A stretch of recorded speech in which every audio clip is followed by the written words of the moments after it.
28, 29, 30, we're rationalizing the denominator, but these ones are much more complicated because I have a binomial in my denominator.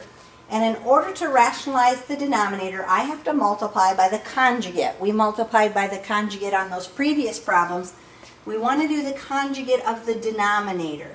So we want to multiply by square root of 10 minus the square root of 3. And if I do that to the bottom, I have to also do it to the top. So multiplying that out on top, square root of 10 times square root of 10 would be square root of 100, which is just 10 then, right? Square root of 10 times square root of 3 is minus square root of 30. Negative square root of 3 times square root of 10 is a second minus square root of 30. Negative square root of 3 times the negative square root of 3 is a positive square root of 9, which is just 3. So on top, 10 plus 3 is 13. Negative square root of 30 plus another negative square root of 30. Remember, that's a negative 1 plus a negative 1. Gives me negative 2 square root of 30. On the bottom, my multiplying conjugates. Square root of 10 plus, or square root of 10 times the square root of 10 is a square root of 100, which is 10. Square root of 10 times negative square root of 3 is negative square root of 30.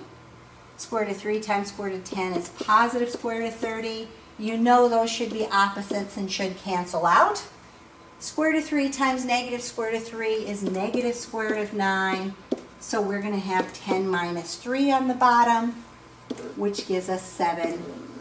And so we have 13 minus 2 square root of 30, all over 7, one big fraction.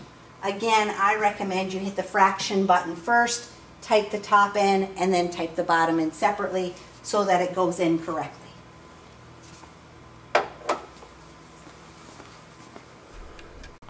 Number 29, again, I'm rationalizing my denominator. I want to multiply by the conjugate since I have a binomial up there.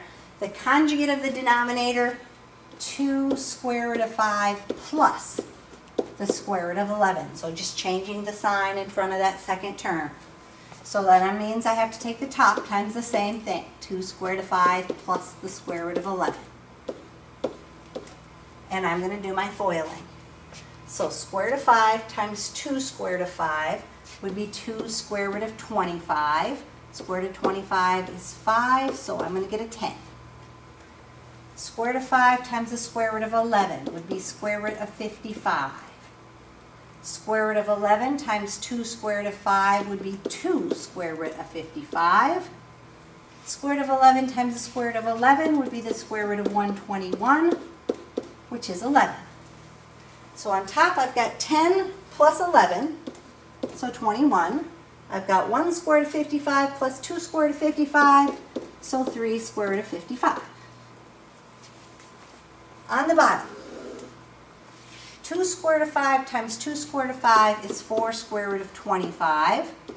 That would be 4 times 5 then, which gives me 20. I'm going to have a positive 2 square root of 55 and a negative 2 square root of 55 if I FOIL my outside and my inside, and those are going to cancel out. And then I have a negative times a positive, so I'm going to get a negative square root of 121, which means minus 11. 20 minus 11 gives me 9. Now on this one, notice that the 21, the 3, and the 9 are all not under square roots. We can reduce all 3 of them by 3, and so we want to go ahead and do that to simplify our fraction, otherwise they'll tell us we don't have it simplified all the way. And so in this case, 21 divided by 3 is 7. Here the 3 cancels out and I don't need the 1 in front of my square root, and 3 goes into 9 3 times. So 7 plus the square root of 55 over 3 is going to be my solution.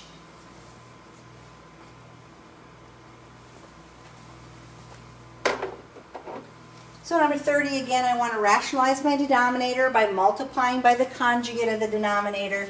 So I'm going to multiply by the square root of 6 minus 2. That square root went a little far. It shouldn't be over the plus sign, but pretend it's not there. And so here we're going to have the square root of 6 minus 2, and we're going to multiply that out. So 3 square root of 6 times 1 square root of 6 would be 3 square root of 36. Square root of 36 is 6, so 3 times 6 is going to give us 18. 3 square root of 6 times a minus 2 would be minus 6 square root of 6. Negative 5 times the square root of 6, minus 5 square root of 6 then. Negative 5 times negative 2, positive 10. So 18 plus 10 is 28. Negative square root of 6 minus 5 square root of 6 would be minus 11 square root of 6. On the bottom, square root of 6 times square root of 6 is the square root of 36, which is just 6. My outside product is negative 2 square root of 6. My inside product is positive 2 square root of 6. Those should cancel each other out. And then we have 2 times negative 2, which is minus 4. So 6 minus 4 gives me 2. Now in this case, I can't reduce it because although I can do the 28 and the 2, I can't do the 11. And I have to be able to divide all 3 of those, all 3 terms by the same thing, which I can't. And so that's simply going to be my answer, 28 minus 11 square root of 6 over 2.